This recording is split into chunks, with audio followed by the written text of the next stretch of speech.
This is The Linda Steele Show on demand. Subscribe now on Apple Podcasts and listen weekdays 3 to 6 on 980 CKNW and on the Radio Player Canada app. The new COVID numbers are out for today. 243 new cases, 131 of them in the interior. Luckily, no deaths. More than 1,200 active cases. 700 of them are in the interior health region. There seems to be a direct correlation between vaccination rates and the numbers. And I'm hearing the phrase vaccine hesitancy a lot these days. But what about non-vaccine hesitancy? Polling from the Association for Canadian Studies shows there is widespread hesitation among vaccinated people to be among non-vaccinated people or people who choose not to be vaccinated. A big majority of vaccinated Canadians say they should be entitled to, quote, greater freedoms than non-vaccinated people. According to this survey, 66% of the double-vaxxed say they wouldn't feel comfortable on an airplane, with people who do not have both of the vaccinations. Just over half say the same for the gym, movie theaters, and restaurants. And how about this finding? The survey shows that only 35%, about a third of those who have been doubly vaccinated, say they would not care, or they say they would care if someone who chose not to get vaccinated got COVID-19. That is cold. So once September hits and more of us get back to work and we go to school, is this going to be trouble? Will there be tensions? Well, Paul Hawley is the research director for the Association for Canadian Studies. They did that study, and he's with me now. Hi, Paul. How's it going, Martin? Very, very well. So are you surprised by this new study? I can't say that I'm surprised, but that's probably because I've been doing these studies since COVID started, so I've been following the trends. But some of the numbers certainly are alarming, especially when we get into views of Canadians who are vaccinated and those who have no intentions to get vaccinated. We see really very disparate views between these two groups. Yeah, so I mentioned some of the numbers, and it shows that definitely people who have both vaccinations are feeling like they are a little uncomfortable spending time with people who choose not to have the vaccine. What were some of the findings that really stick out for you in this study? Yeah, well, you mentioned going to gyms and going to restaurants and airplanes. Let's focus a little bit on going to the workplace because we find that there's quite a big difference between those who are double vaccinated Canadians who have both shots. There's actually a split between comfort levels about going back to the workplace. So it's about 40% are comfortable, about 41% are not comfortable. So it's a pretty even split between the two groups, and the rest of those respondents just they weren't sure about how they felt. Now, if you look at those who are not vaccinated and who have no intentions of getting vaccinated, the numbers are very different. So amongst those who are not vaccinated, 81% are comfortable going to work. That's double those who are double vaccinated. In terms of not being comfortable going back to work, amongst the unvaccinated, only 6%. So you can see there's a very different set of views amongst these people than those who are double vaccinated.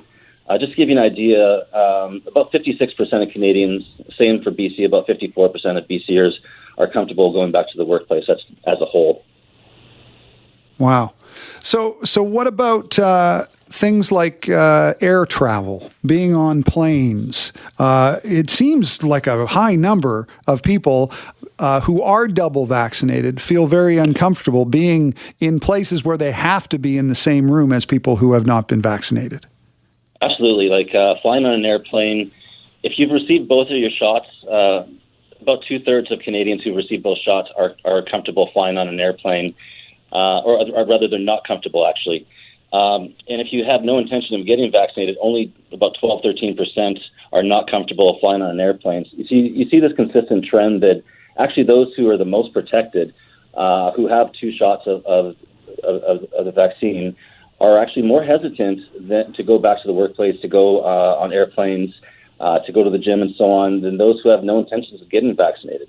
So you can probably tell that these individuals have pretty low fear of COVID. They have since the onset, and that's part of the reason why they're not getting vaccinated, because they're just not as afraid as these others who have got vaccinated. So, and it's pretty much across the board the same thing. Like going to a restaurant, if you have 2 vaccine shots, 55% of you are not comfortable going to a restaurant. Only 8% of those who have no intentions of getting vaccinated are uncomfortable going to a restaurant. Right. So that is interesting. That the people who feel the most the most immune to it and don't have the shot, they don't care. They're ready to go out. So do you see this sort of getting worse, this kind of attitude and division of people, and do you see a lot of trouble as we slowly move forward? Well, you can certainly see that there's going to be tensions. Tensions are already on the rise, but they're going to rise. They're going to continue to rise between the vaccinated and non-vaccinated. So another thing we looked at is about greater freedoms. Should those who have been vaccinated receive greater freedoms than those who are not vaccinated? And you can see that actually there's a big gap there too. So amongst those who have been vaccinated twice, 78% believe that they should have greater freedoms than those who are not vaccinated. Now, if you have no intentions of getting vaccinated, you clearly don't agree with that statement. Only 3.5% of Canadians who have no intention of getting vaccinated believe that their freedom should be restricted, in other words.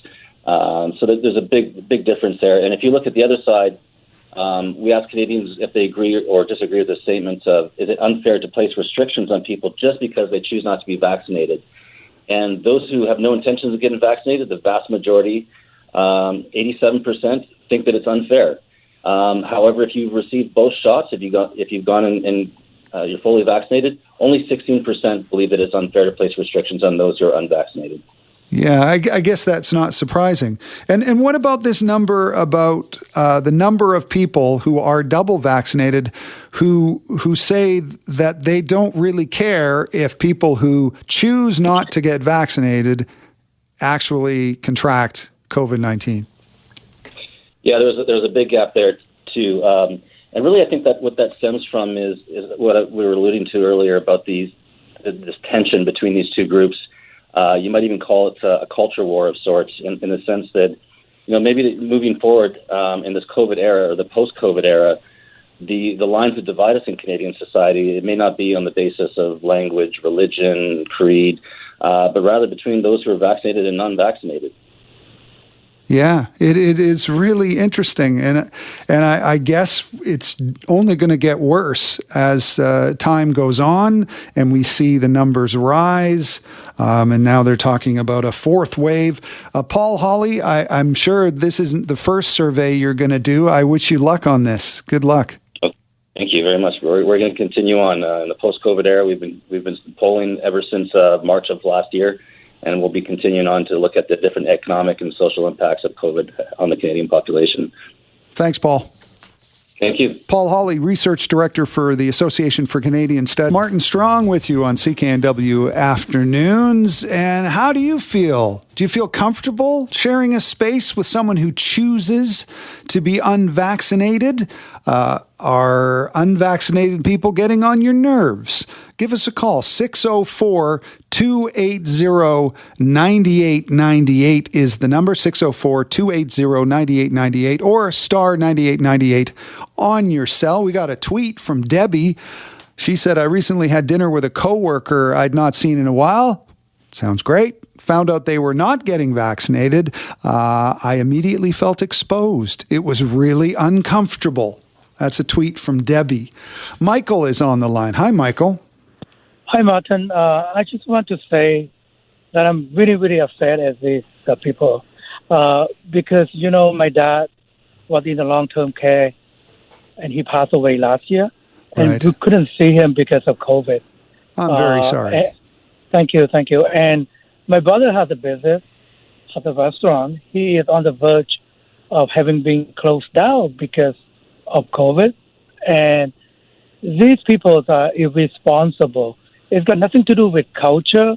There's no culture war. This is about responsibility. We have rights but we also have responsibilities. I was born and brought up in Vietnam, a communist country, so I know what freedom is.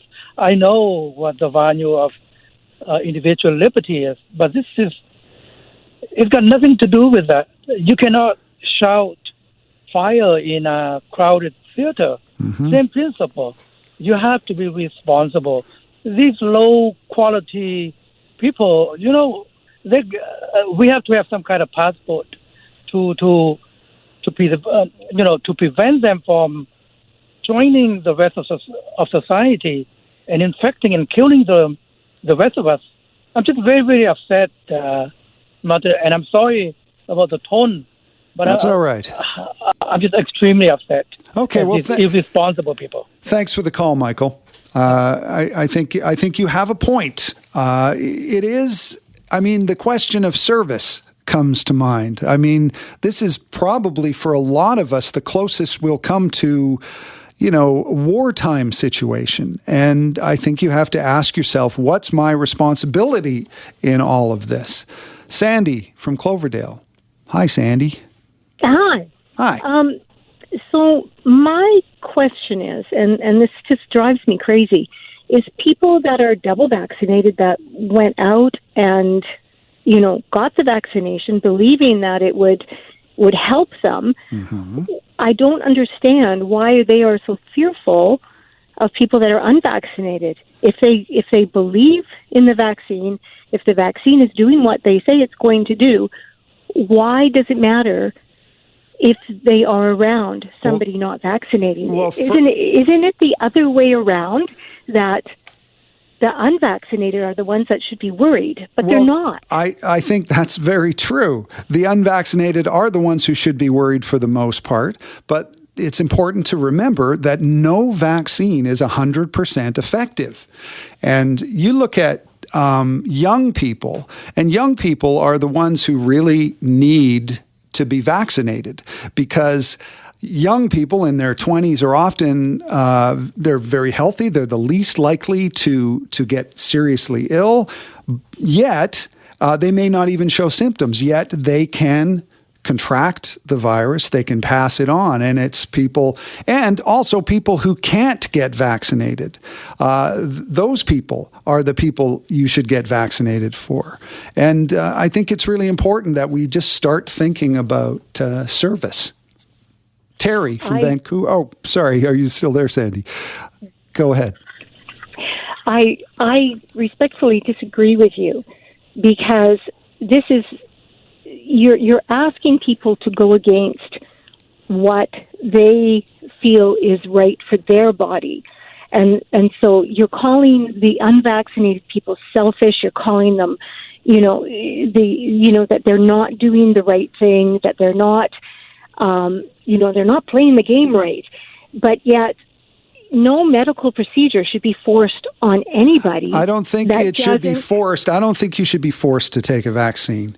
I'm just saying people should think about service. They should think about where we are in this pandemic, with a fourth wave on the way, with the Delta variant coming in, which is just like exponentially more transmissible, and people should take a good hard look in the mirror and decide why they're against getting a vaccine.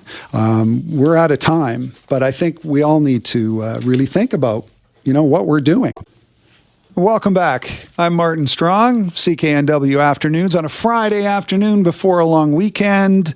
It's the middle of summer. We should all be on hammocks, drinking drinks with umbrellas in them, but not so much this year. It doesn't feel that way anyway, as we live through COVID, then the wildfire season, then we get a serious earthquake in Alaska late Wednesday. That caused some brief fears about tsunamis that fortunately didn't happen. Heat warnings, all those things. So what's going on? Should we be worried? Is this normal?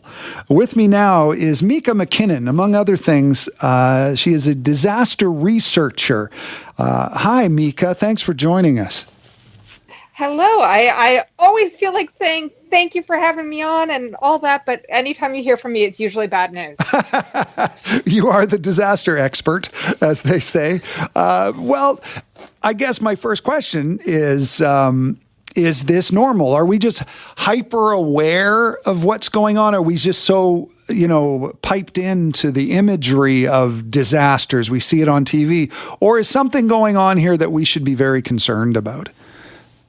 We've got a mix of things happening. So the earthquake, that's normal. We get a big earthquake, a magnitude 8 or 9 earthquake somewhere in the world about once or twice a year.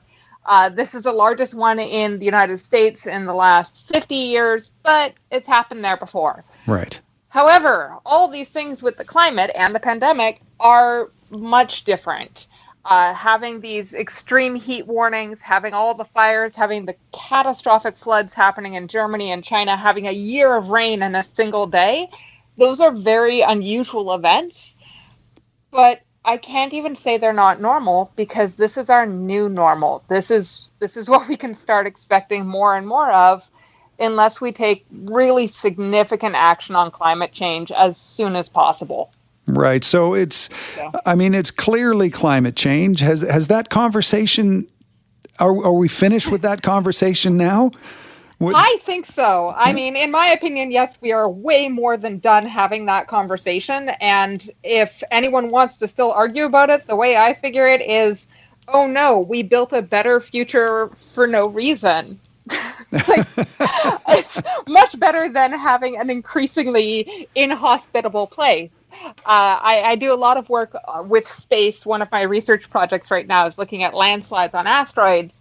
And people like looking at, what if we go and explore the solar system and go to another planet? But if we can't keep Earth habitable, if we can't maintain a nice livable climate on Earth, why do we think we're going to succeed on somewhere like Mars or Venus? Yeah, and I don't care what religion you are, what you believe, but the Earth is such a gift. Water and air and just beauty everywhere you turn. And for people to say, well, we could always go to another planet is quite a slap in the face to whoever provided this for us.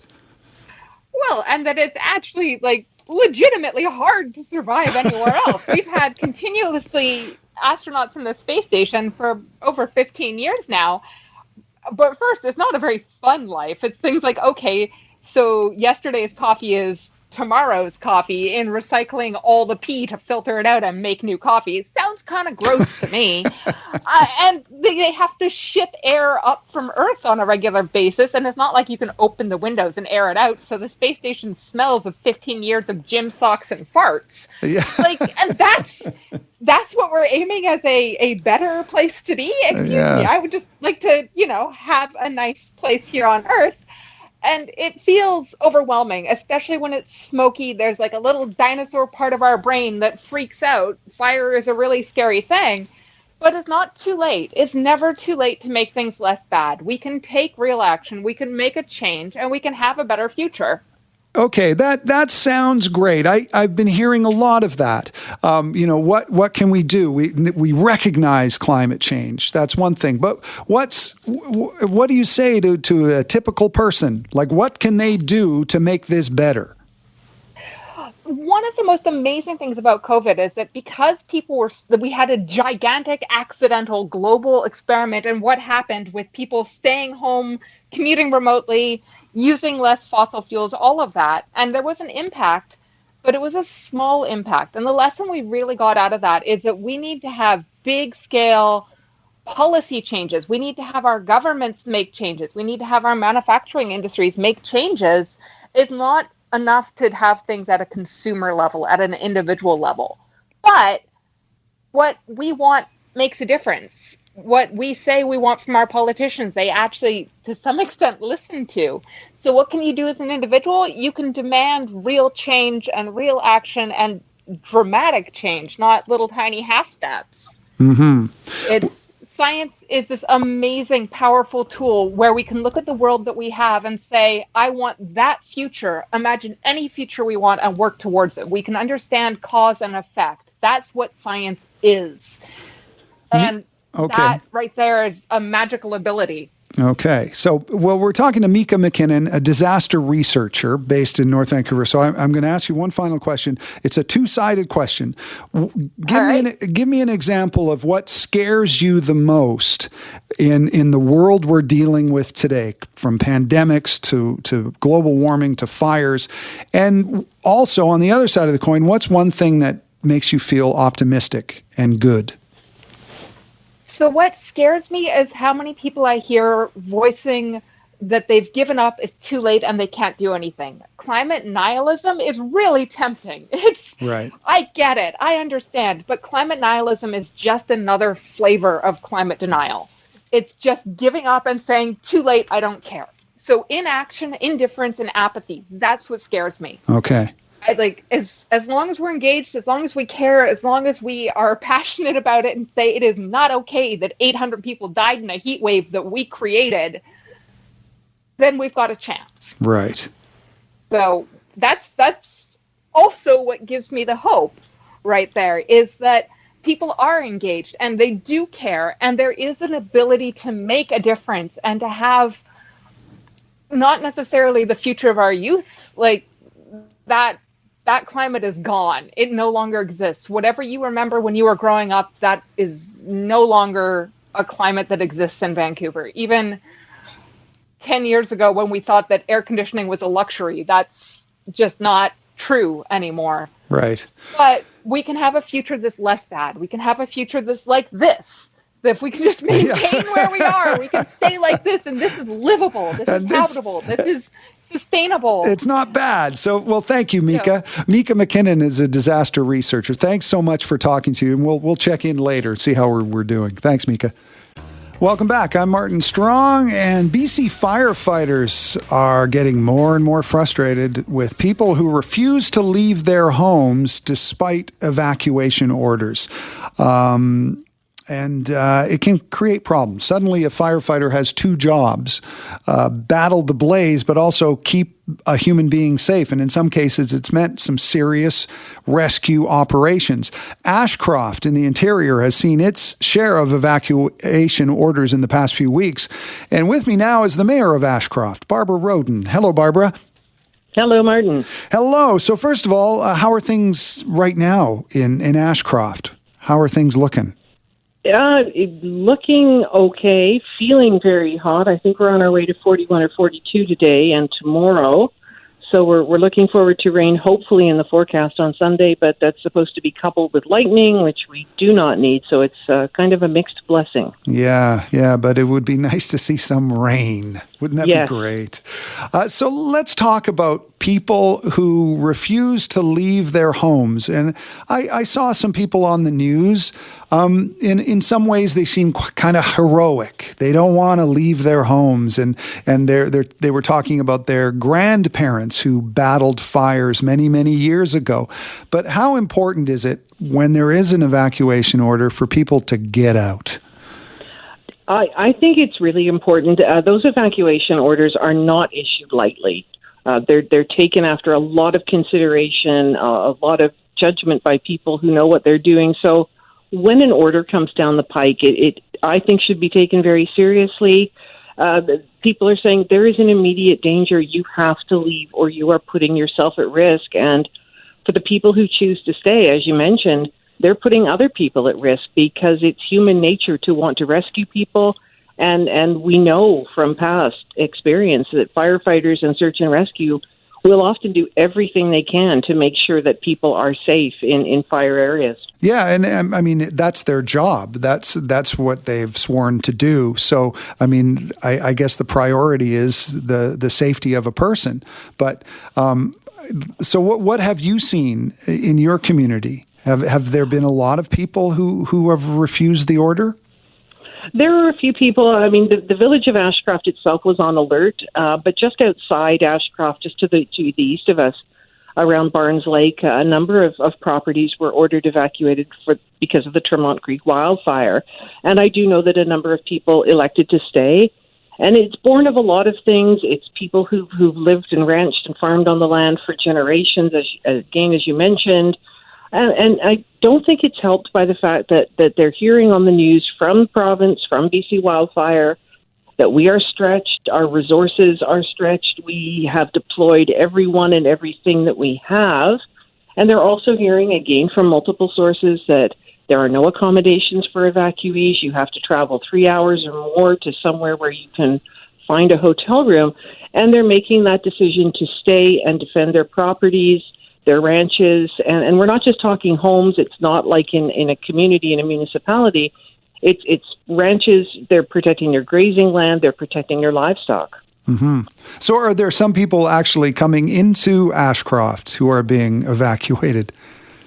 A few people stayed for a time, and then they did leave. Now, it's very clear that if you are in an area that's evacuated, that's an under order, you have to stay. If you leave your property, you can't go back in. So they tell people, well, if you elect to stay, make sure you've got gas for your generators and your pumps. Make sure you've got food, you've got water, you've got medications, because once you leave to go pick something up in town, we won't let you back in again. So people have been forced to either stay on their properties or they eventually come out and come into town and realize that they're not going back in. Right. So what do you tell residents? You just kind of mentioned it. But what do you say to people who may be in an area which could be evacuated? What do you recommend that they do? We told people when we went on alert, we made it clear if there's an order, police will come to your door. When we issued the alerts, it was village staff, village crew who went round. If it's an order, it's going to be police. And they're going to be very clear that it is an order, you have to leave, and if you choose not to leave, they do ask for dental records, because they say, if you stay and we can't rescue you, we need some way to identify you. And that's enough to convince some people that this really is serious, and you better go. And that's what I've been telling people. If that order comes down, listen to the person who's delivering it, because it's not being done lightly, and it's being done on the advice of people who know what they're talking about. Right. And you mentioned some people who watch on the news that the resources have been stretched very thin, and they I guess maybe trying to do their part. But as the mayor of a community like Ashcroft, are you satisfied with the government response you've had, the provincial response? I mean, I trust them when they say they're throwing everything at it. Something I have noticed that I didn't see in 2017, and this came out in the Abbott-Chapman report after 2017, was that there needs to be more coordination in these fires with the people who live on the land, the ranchers, the farmers, the First Nations, who have the traditional knowledge. They know the terrain. And so there had to, the report came out and said there needs to be more communication with people, so that we are not, working blind. We are getting the best possible advice from people who know the land. And that seems to have been happening more this time than it did in 2017. So I'm glad to see that recommendation from the report seems to have been listened to. Right.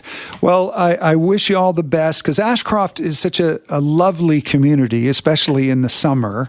And it's kind of it's too bad that going into a long weekend that you're not in the backyard, spending time on a novel or something. And that's it. It's with the smoke and the constant the worry about the fires around us, not just here, but for our friends and neighbors down in Spence's Bridge. It's a holiday weekend, but it doesn't feel like one. Right. Well, thank you very much. Okay, thank you very much. Yeah, Barbara Roden is the mayor of Ashcroft, and we're talking about people who will not evacuate. And this is Martin Strong. It's a Friday, a long weekend, and we want to hear from you. 604-280-9898. We're talking about people who refuse to leave their homes when they are put under an evacuation order. And is there a part of you that sort of sympathizes with someone who doesn't leave their home? I always remember the guy from Mount St. Helens in 1980, whenever that happened. And he was an older dude, and he refused to leave his house. For some reason, I remember his name, Peter Buck. And he stayed, and he was one of the people who passed away in the Mount St. Helens eruption. Joseph in White Rock is on the line. Hi, Joseph. Well, I hate to pass the buck, but his name was Harry Truman. Harry Truman. Yes. Oh, nice. Not the president. Yeah. I remember he had a name like somebody else. Yes. But Harry Truman. Well, there was a Peter Buck who, it was a similar situation. And he hung on Harry Truman. Yeah, Harry was a caretaker of the lodge on the edge of Spirit Lake, and he had heard that mountain most of his life rumbling to and fro. And he had taken the position, and he knew the guys calling on him, the rangers and so forth. And he just said, if she goes, I go with her. And that was it. It was fatalistic.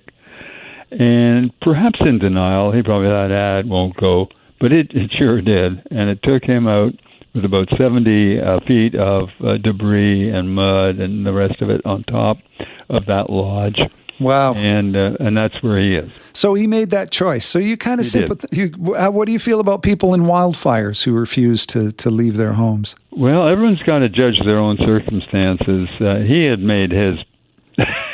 he knew what he was about, and nobody argued with him. They just said, okay, Harry, but we got to leave you, and we can't come back. And he said, that's okay. Wow. So, I heard him interviewed, and... you kind of have to hand it to him. But I think in this situation, we both agree that you should leave your home, because these firefighters are stretched to the limit, and the last thing they need to do is worry about you. And welcome back. I'm Martin Strong. Alberta just relaxed its COVID regulations. As of yesterday, quarantine for people who come into contact with someone with COVID is not mandatory, just recommended. As of August 16th, you won't even have to isolate if you have COVID, though it's strongly recommended.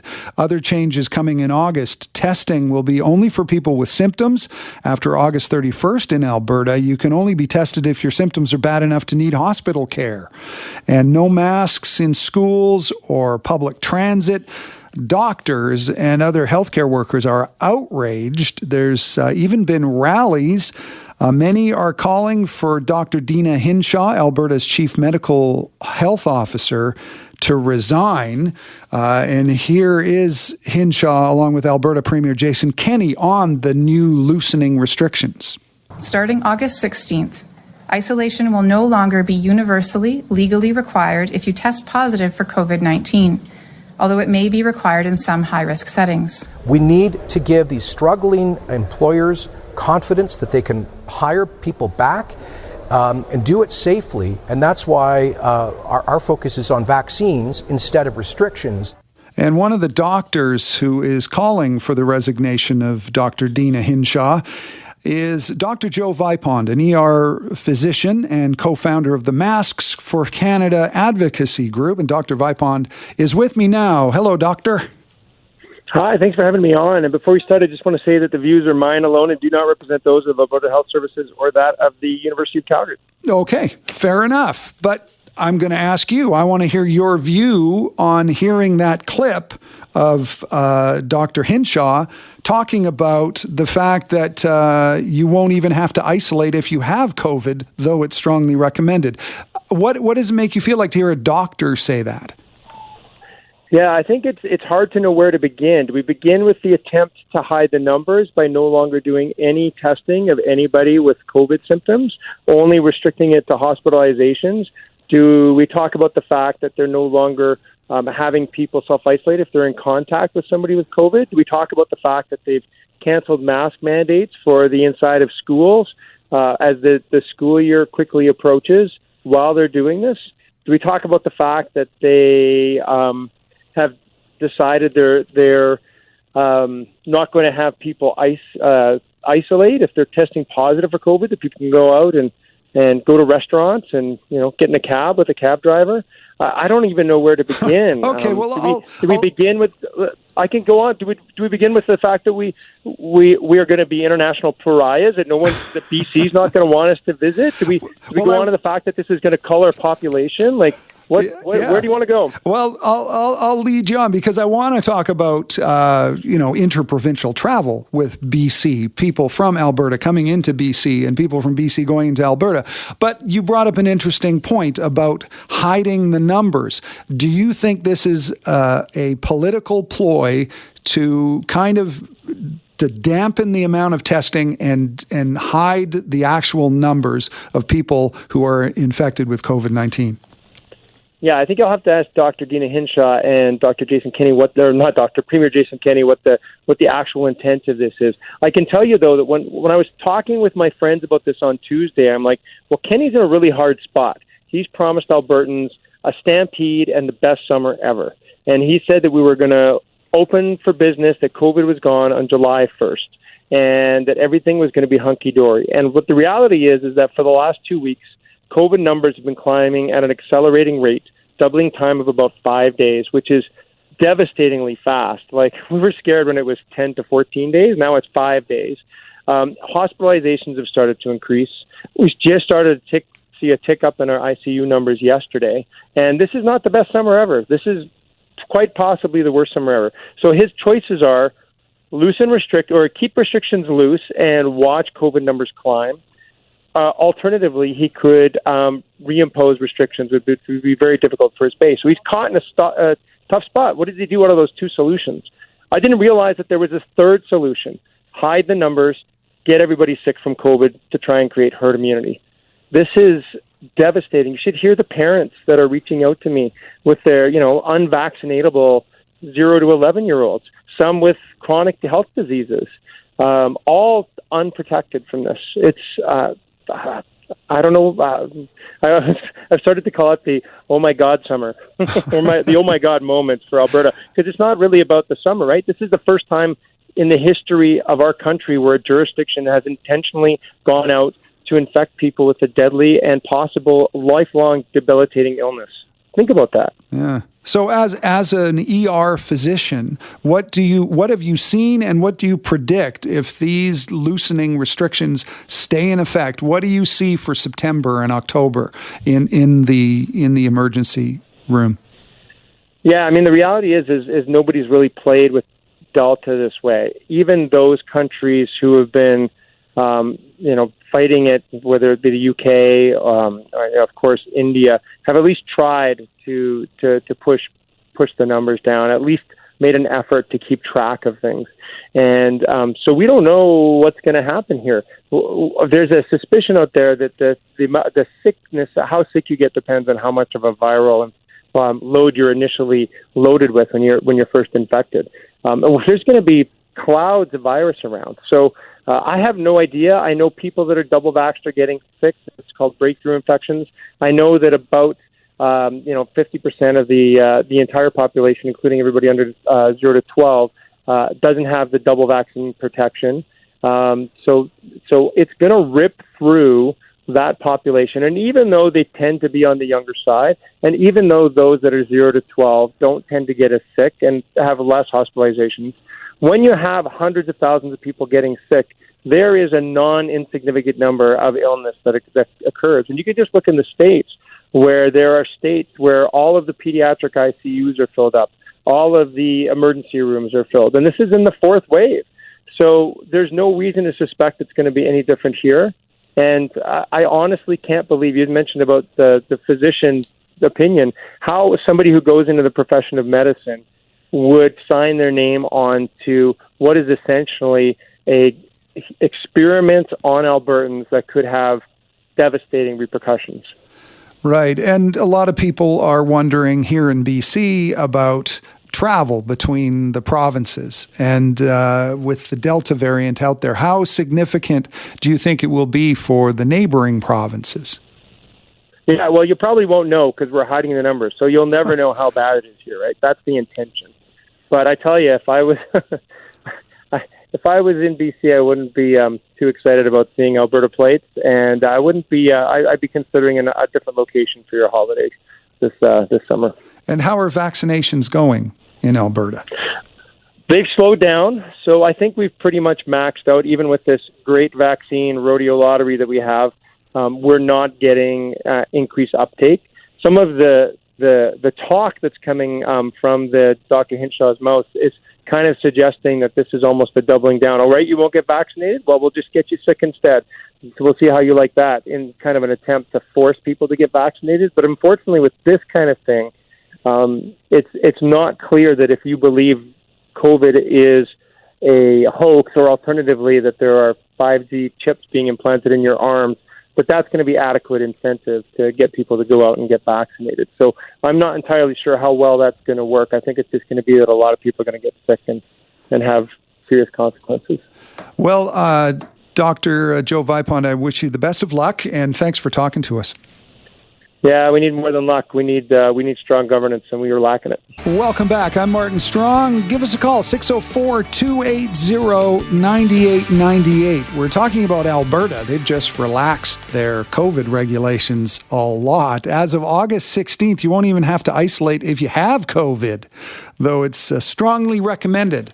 We just heard from a doctor who believes that it's the government's policy now just to let everybody get COVID. And as an ER physician, he knows just how dangerous a proposition that can be. But I'd love to hear what you think. 604-280-9898, especially when it comes to travel across the border of BC and Alberta. Are you comfortable with intraprovincial travel in light of these new rules? Dave in Pitt Meadows. Hi, Dave. Hi, how you doing? Thanks for taking my call. I just had a comment about the doctor's statements. I don't think Alberta's trying to hide the numbers, and I think the numbers are what we need to not focus on. We need to focus on first of all, the type of numbers. Now we're just reporting numbers daily like it's the stock market. I think everybody that's double vaccinated, they're protected. That's a fact. There's very minimal breakthrough infections, and, let's just get back to common sense. If you're double vaccinated, you're fine. Continue on with life. Protect those who are unvaccinated or convince them to get vaccinated, show them the benefits.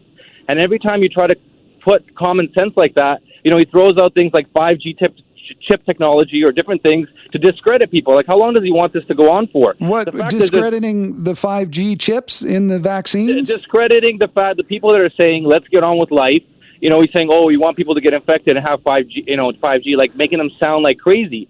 They don't sound crazy. They don't need the doctor to make them sound crazy. No. I'm saying he's saying that people that are talking, let's open up, let's get back to normal, let's do things how they were. If we're double vaccinated, he's saying, those people just want to infect everybody. And the language is powerful. Nobody wants to infect anybody else. Well, that's a thing. I mean, I think ignorance is not a policy. Like ignorance of numbers.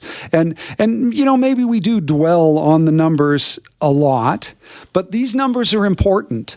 And other numbers that can happen are emergency rooms that are full, people with emergency surgery who can't get into a hospital because it's full. It's not a simple thing of just everybody getting COVID and we'll all be fine.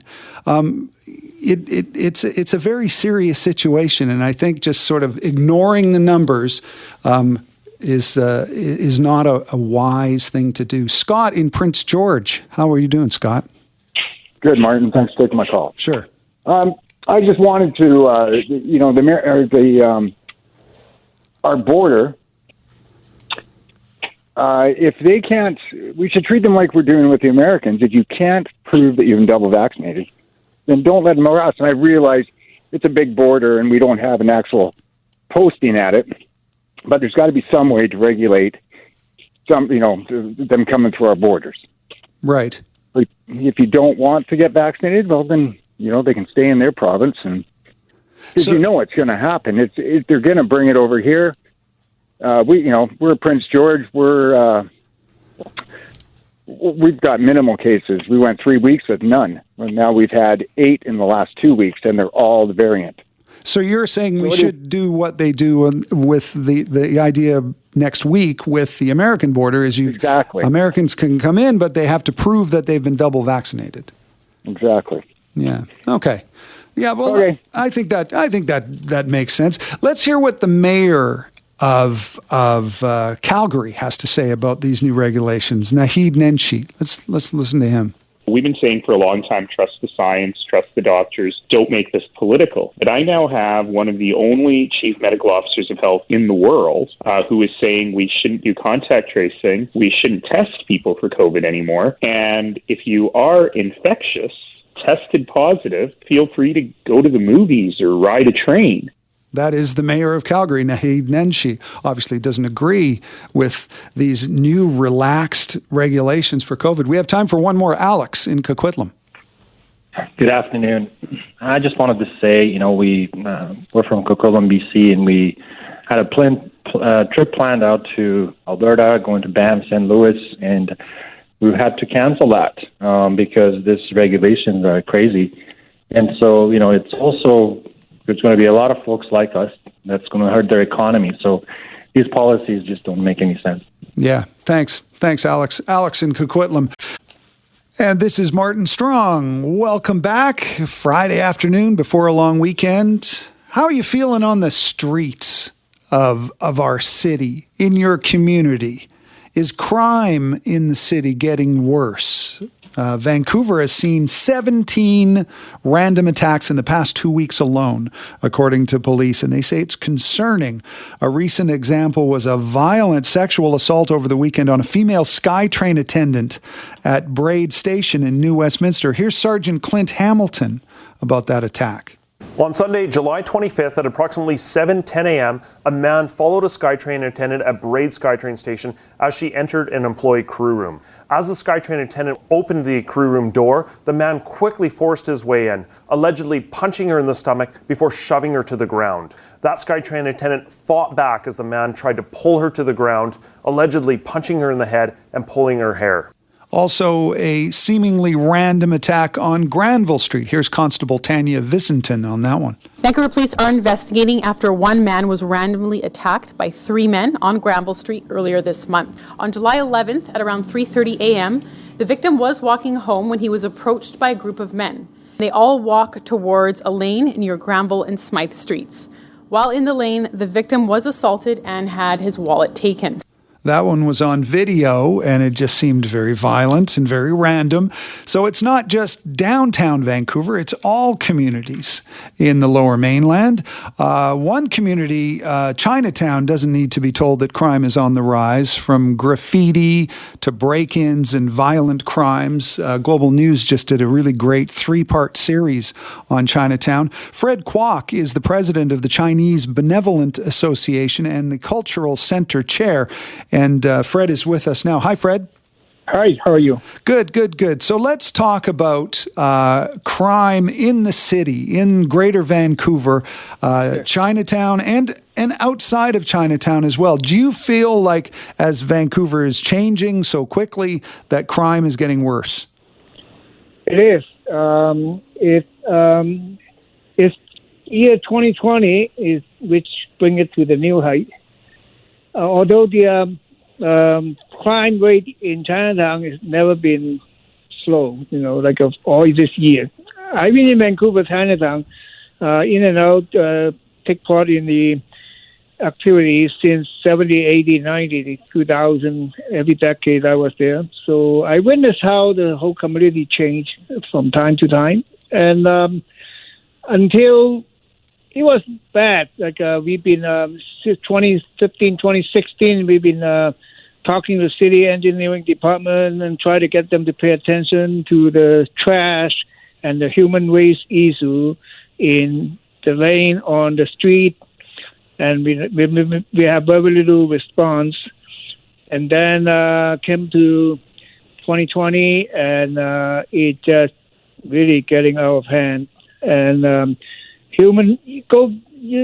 that time, you walk on the Panda Street, which is pretty much the core in the Chinatown, and you can only smell urine and human waste. Right. There's only the smell like that and nothing else. It's very rough there. There's no doubt about it. Do you blame COVID? Do you blame drug use on the increase in these kind of violent attacks, not only in Chinatown, but outside as well? Not as bad as Chinatown. Yeah. All I can say is, with the city policy, keep helping the homeless, and yet they don't really have a solution. And so just all these people running around. But on top of that, we actually 2019 we already talking to the mayor in his office, and then asking extra attention to the street security in Chinatown, and he clearly said there's nothing available for Chinatown. And then 2 years went by. it just get worse. So right. And what do you think of this idea of pushing to have Chinatown designated as a UNESCO site, which would see it preserved as a World Heritage Site? Is this a good idea? It is a good idea. Definitely, it will help to promote the image of the Vancouver city, and also it helped to build better tourism businesses. However, during the 2017 in the community consultation, I also point out if the streetscape is not improving, and I even have doubt they will ever succeed because if you imagine that you are from the UNESCO official come to Vancouver and you look at the streetscape and how you will rated this city as a UNESCO site. I see what you mean. Like if you take a drive down Main and Hastings and you see all those people there. That's exploded for the last 2 years. It exploded, and then it used to be only from the on the west side of the Main Street all along Hastings. Now it's just expanded to the east side of Main Street, and they reside outside the Royal Bank. It's almost like they want to force the Royal Bank out of business because they're covered full of it, and I just don't know why they were allowed to even blocking the sidewalk. You pretty much have to walk on outside the curtain in order to get by. And then they got people doing the rendering, selling stuff on the sidewalk, and then you got video recorded people make love right in front of the Royal Bank entrance, right next to it.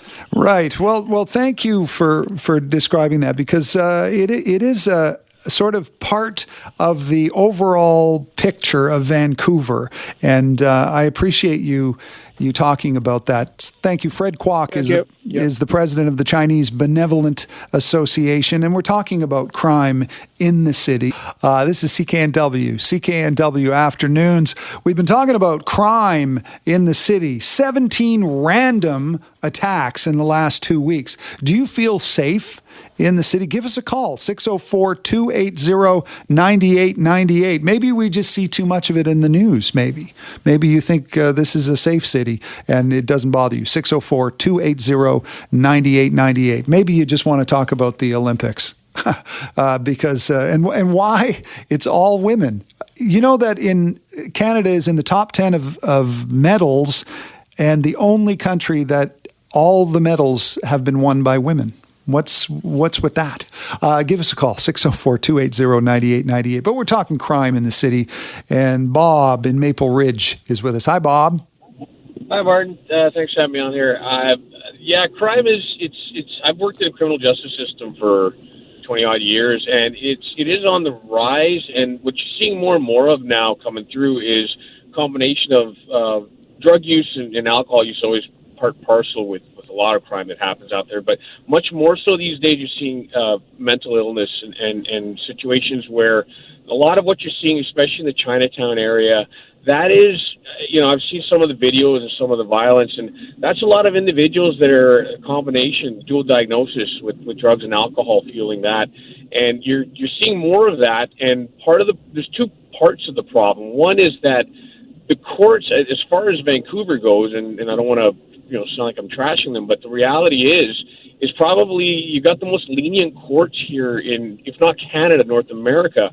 And so a lot of times what you're seeing is people that are getting released out in public that probably shouldn't be. And what ends up happening, there's the frustration of a lot of people like the police, for example.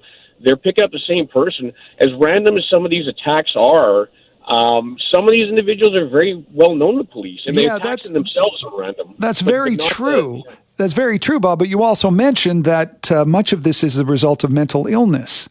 So how do you deal with these people? The fact that they don't just get thrown in jail, perhaps. No, and this is, to answer the question you said earlier about the whole thing in regards to, well, what do we do with the situation? Because I'm certainly not sitting here saying, lock them all up. That's definitely not the answer. But unfortunately, because the way that the municipal and the provincial systems are set up, it's always going to be ending up in this sort of pass the buck, delay till an election, let's, smoke and mirrors with certain initiatives which look like there's something happening, but it's a lot of arm waving. And in the end, the final result, I hate to say, and I hope I'm wrong, and I hope one of the other callers comes on and corrects me, but the final result is going to be an exodus of Vancouverites that don't want to, kind of come up in a situation where maybe they've lived their lives, or they're second generation living there, and they don't want to move, but they have no choice. Those businesses can't survive. Yeah. Tourism will always be chased away, and I don't see any solutions happening for that. Yeah, thanks, Bob. That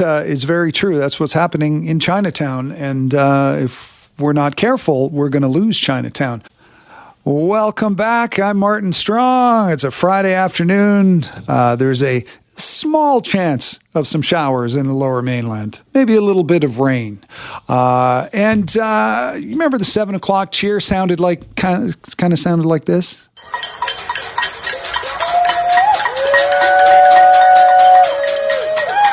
Yeah, that was last year. And every night at 7 o'clock, everyone would cheer in support of healthcare workers. And I wonder if we kind of grew tired of it. Not tired of it, but it was a nice tribute. And but it just ran its course. But things are heating up in our battle with COVID. And some say that for BC Day on Monday, we should bring it back. What do you think? Give us a call on the buzz line, 604-331-BUZZ, and let us know. Because one person who thinks we should bring it back for one more time, the 7 o'clock cheer, is our Premier, John Horgan. At 7 p.m. this Monday, BC Day, please join me and British Columbians across our beautiful province to make some noise with pots and pans as we salute frontline workers. It's an opportunity to say once more, thank you.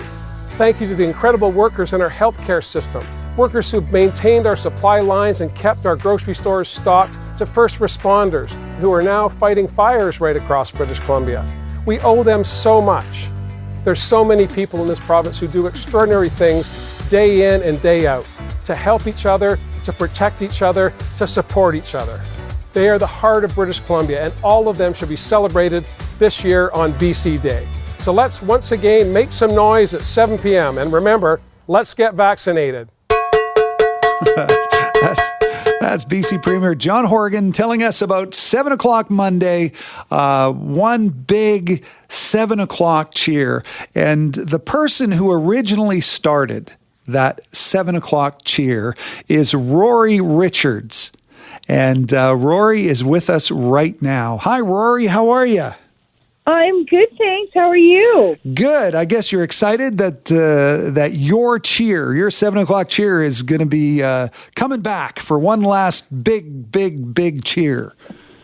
Well, I think it's everybody's cheer, but I would be delighted if we're able to unite again and give our thanks to, as the Premier said, to healthcare workers, but all the frontline workers around the province that are really putting themselves out there to keep us safe right now. Yeah, well, let's talk about how it started, because it was a really, it was kind of a strange time. It's easy to forget the really thick of COVID when we were in it, how strange it was. And I think there was something really special about people coming together at 7 o'clock.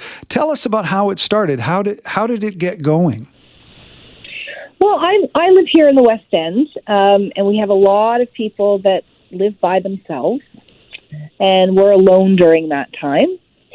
And, of course, if we can think back, there was just so much unknown. There was so much anxiety.